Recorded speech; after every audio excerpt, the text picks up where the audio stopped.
Hello, I'm back with a vlog and it's going to be in installments this time. I'm sitting in my reading chair in my studio. So behind me there is my drawing table, a drawing table that I actually don't use very often. I almost exclusively use that table for packing things and bookbinding and stuff like that. And there is a grey felt basket on there. Let me see there. That the cat sleeps in, one of our cats. So it's not really a drawing table, not yet, or maybe it never will be. Let's see. It's a good workstation now. So I'm sitting here and I'm incredibly tired in my head. I had planned to launch my project, to have launched my project by now, um, but I haven't yet, as you've noticed. And that's not because I'm building up suspense. It's just so many things are happening here. There's this major minor thing that's going on everywhere in the world. That's COVID. A friend of mine has COVID and is now in the aftermath of it. And we've heard some really sad stories recently from people, closer to us. And there is a lot, there's our cat. She's called Mutti, which is German for mother. Um, she was a stray cat and she raised a couple of kittens in the street. That's why they found her and that's why they called her Mutti, because she was a little mother. She was way too young to have kittens.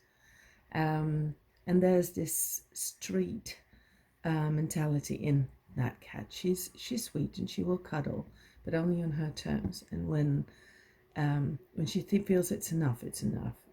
No more touches anymore. She will go. Okay, so that was Mutti. Back to all the things. We were in lockdown for over a year, and with lockdown, I don't mean the lockdown that most people here mean, where they still sometimes saw friends or family, but we were in almost perfect isolation for a year with my family. My husband did go to his office a couple of times, but there would be few people there, if anyone. And my eldest kid didn't go to study, and my youngest kid didn't go to school for a year and a week. And now it's so weird, there is still so many new infections, and yet our government has decided to open the world back up again. And I've had my vaccination, but there's this cramp inside of me. It's just so scary because I had my first shot, but there is no absolute guarantee yet that I will have my second in time. And if I don't have it in time, I'm going to be in trouble because the European Union is thinking of cancelling AstraZeneca altogether. And it has not yet been researched whether it is safe to have Pfizer or Moderna. And you can tell me as often as you like that it's going to be all right. But, the thing is that I'm sitting a bit strange. My chair is faced that way. I'm talking to you this way. But you can tell me as much as you like that it will be okay. But the thing is, for me, it's not okay until it is okay. When you're locked up for a year, we did good. I think our family is really good at surviving stuff like that. We're good together. But after a year, there is this limit. And then there is this stress that builds up inside your system. And when I had my shot, I began to relax a little bit. And now that the world is being opened up again, I feel I have to withdraw back into my house because I may have had my shot, but my husband hasn't. My eldest daughter hasn't. And there is so many infections in this region where I live. I just checked. This region is relative in percentage really, really high. And that concerns me. Also, today we heard a classmate of my daughter may have been infected because one of the kids in school close to her has been infected, and my daughter's friend may be infected, and my daughter spent quite a bit of time with her yesterday.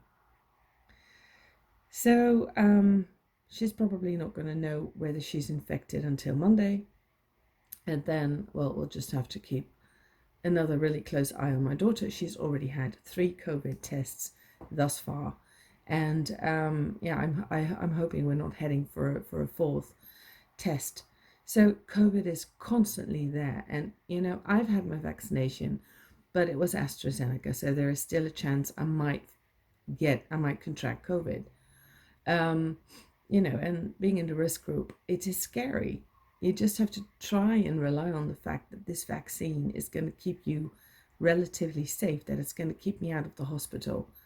If I get flu-like symptoms for a couple of weeks, I'll be fine. But, there are so many people, more and more people you hear, more and more people close to us who are having a really hard time dealing with COVID, and who have now officially, they've got long COVID. So with symptoms that last and last and last. Well, that for me it's just a big stress factor. And I'm sitting here telling you all this on video because I made up my mind. I'm going to stop watching the news for the coming time, because it's been derailing me a lot. Every time I feel inspired and ready to work on the project, and I've got this list of things that I want to do to get my project launched so that I can share it with you guys. I just get derailed every time I hear the news. I feel very, very concerned and restless, and I just seriously, what stress does to me is that it just causes my brain to, I don't know, its productivity just goes down. It's gets harder for me to focus on things and to become active. I think the toughest thing now with this kind of stress, which is sort of a low-grade stress because it's always there, and it goes up when you read the news, and sometimes it goes up and up and up, depending on what happens on a day. But this kind of stress just makes it so hard to move from a plan to an action. And I've already done quite a few actions, but I'm not there yet. So, well, what I just did do was I reviewed my plan, because I wanted to build in another great thing, and I needed to see if I could do that, and I can. So that's great, and that gets me enthusiastic. But in order to do that, I need to really make some room in my head and just let go of social media for a bit. So Facebook especially. I don't do Twitter. Twitter feels to me like a huge ADD chaos. There's just too much going on, and I haven't yet found out what the structure is. So I don't think I'm gonna. I do have an account there, and I did post automatically for a while. I found out, I didn't even remember, but recently I found out I've got quite a lot of Twitter posts there, but because there is no interaction, there's hardly any response. And then, well, Instagram. Is Instagram still working for you guys? For me, Instagram went down from a good many views and nice interaction to Instagram has pinched down my views to sometimes 14 or 11 or 12. And the thing is, when I post in the new week on Monday, for example, I get 50 or 40 views. And then I post again on Tuesday or Wednesday, and then I'll get only 19 or something. And the thing is, it's just not worth it anymore, because I find I do get some new views sometimes. So I am keeping my account, because I do notice that very slowly I'm getting more viewers. and hopefully I can redirect them to this YouTube platform that I feel is much more interactive. And I like the conversations we are having. You are commenting on my video, and I can comment back. Can you comment back? And um, YouTube is making it a little bit hard, though, to reply to your replies to my reply, because I only get to see the replies I haven't yet answered to when I haven't answered to it at all. So if I reply to a comment for the second time, so if there is a whole thread of comments, then YouTube does not notify me of that in my creator environment. So I have noticed I find it hard to go back. So I have to find out how I can pull that one off, because what I like about my YouTube channel is that in the first place, YouTube does grant me views. They did do something with the algorithms to diminish the views, but not as much. Facebook and Instagram have put it down so bad that there is no chance of building up anything organically anymore. And I refuse to work with advertisement budgets, because I'm not a business. I'm an artist, and I'm not a really commercial artist in that sense. So and here on YouTube, it's just, I love the conversations we can have about pigments and the experiences you share with me. That sort of makes me feel like this is a social platform, whereas this is only a broadcasting platform in effect. But anyway, so the other thing that's been on my mind, and it's taking up a lot of my processor power of my brain, is that my eldest daughter is moving out. So she decided to go out of the house before summer and then work in a new city, because she was going to find a job here, but she says it's kind of useless to invest here, whereas I'm going to be living somewhere else. So I'd rather invest there and build up my life there. One of her best friends is moving to the same city, and she's already found a place to live. So she's moving really soon. And now my daughter said, I want to go as well. I just want to tag along and go there, which is fine. So we're trying to find her a place to live now. And oh my God, the place, I was a student, and I lived in student houses. And here in the Netherlands, we don't, hold on for a minute. Hi, I'm back. I thought I heard someone behind the door. I'm thinking of buying. Now I can hear someone coming down the stairs. Every time I try to record a video, I get interrupted. The downsides of COVID. A house full of husband and kids. Hold on. Yes, this was the husband walking into my studio while filming. I'm going to be very honest with you. I feel annoyed. He can't help it. We're going to buy a red light to stick outside the studio door. So every time they come downstairs and they see the red shine of the light, they know she's filming. We have to be quiet. We should not barge in, because I will tell you, I will confess, this is the 8th video that I am recording. So I'm keen on finishing it now, because I'm losing my mojo. So I was saying, student housing here in the Netherlands. There are some, big student flat apartment buildings with rooms that are relatively well arranged. But there are also lots of student houses owned by people who own a lot of those houses.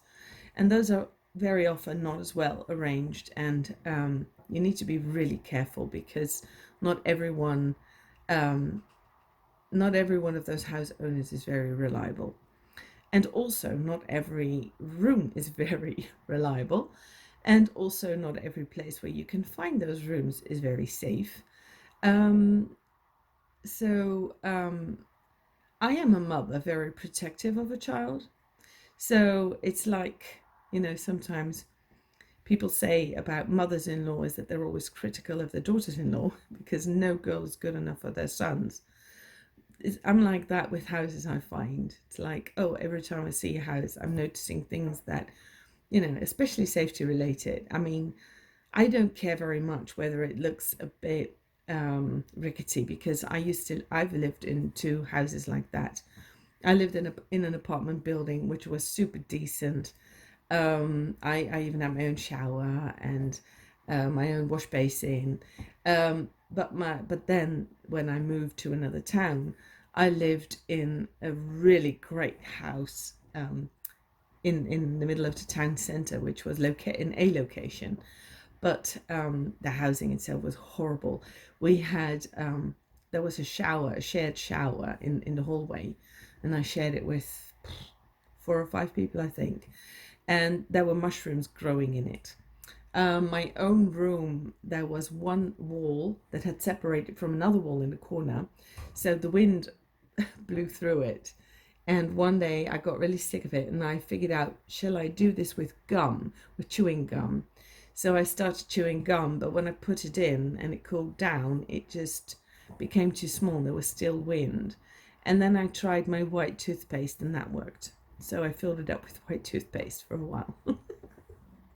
There was a fresh smell in that room for a bit. Um, and I've had my first room was absolutely splendid. That was looking out over a very big main street, lots of liveliness there. But then I had to move because I was sub renting. What's it called? I was a lodger. I don't remember what's it called. Subletting, sub renting. Well, anyway, the person who originally rented that room, she came back, and I needed a new space to live. So one of the other rooms in that house became available. But that was a really weird room because it was, Anne Frank, she lived in a house that was built behind a house, right? Well, that's very normal in big cities in the Netherlands. And I lived in a house like Anne Frank did. I really literally did. There was no bookcase in front of my door, but I lived in exactly the same kind of house as she did. Um, and that was It was a really weird room because when you stepped, it was a big room, there was lots of space, but when you stepped into that room, on the right side, there was this big window, beautiful window. Um, but no more than 2 meters away from that window was another window. It was sort of like, well, how can you call that? Sort of an open space. You couldn't sit there. It wasn't a garden. You weren't allowed to sit there because it was a roof of a shop beneath us. Um, but there was another window, and there were people living there, and it was their bedroom. And they did their singing practice there. So they would be standing there with a choir group, with people from a choir, and they would be singing. And they would be seeing me because I was sitting away from them for only 2 meters, and would be trying to do I would be trying to study, and that was really, really weird. Um, but a location, and so I stayed there for 1.5 years, I think. And when I was a student, I was all right. we had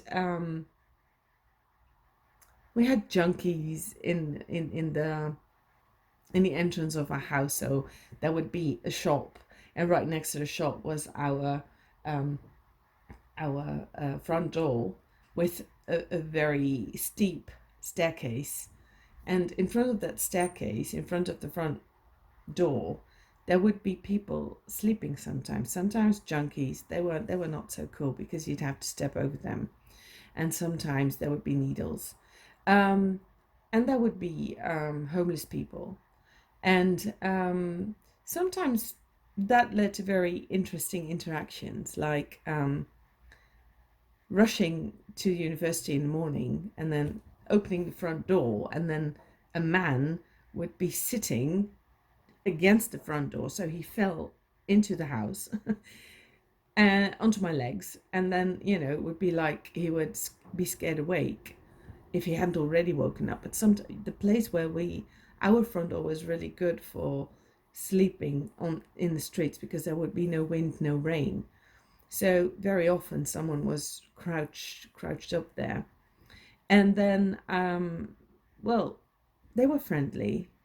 There were two men that I sometimes saw, and I would sometimes hop over across the street and buy them a little roll, something to eat. And one morning, one night I came home really late, and I saw one of them was asleep there, so I stepped over him, careful not to wake him up. And then the next morning, I made a big pot of tea, and I took a mug of tea downstairs to him. And he looked at me very reproaching because he wasn't having tea. He needed coffee. And I didn't have coffee because I didn't drink coffee, so I couldn't give it to him. He declined my warm tea. I remember thinking, you don't have anything, and then you're declining my tea. But yeah, they are people too. That was it's not a place you want to put your kid, you know. But it was good life lessons for me, in learning that these people have a mind of their own. Um, they have stories, and they all started just like you and me. Um, and somewhere along the line, things happened and went wrong, and either they couldn't stop it going wrong, or things went wrong one too many, and then eventually they caved. So I need to remind myself of this when I go and look at rooms with my daughter, that a situation from a parent's point of view may not seem ideal, but that there may be lessons there too. You can't lock them up in a glass cage. She won't let me lock her up in a glass cage. Fortunately, I mean, that's the way it should be. And after all, that's what I worked so hard for, to get her standing on her own 2 feet. And she does now, and it's time to go.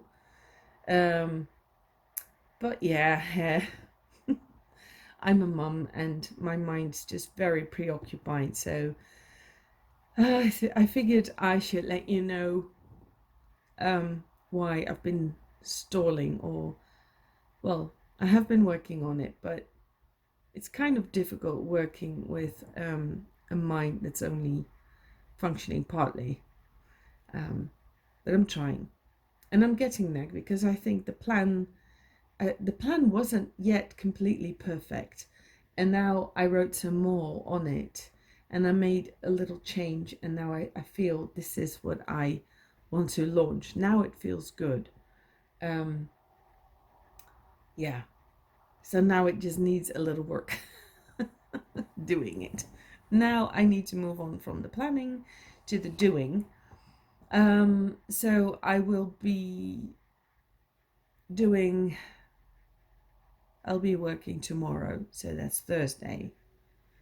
I'll be working on the plan in order to get it out there into the world, because I think I would like to start this project in May already.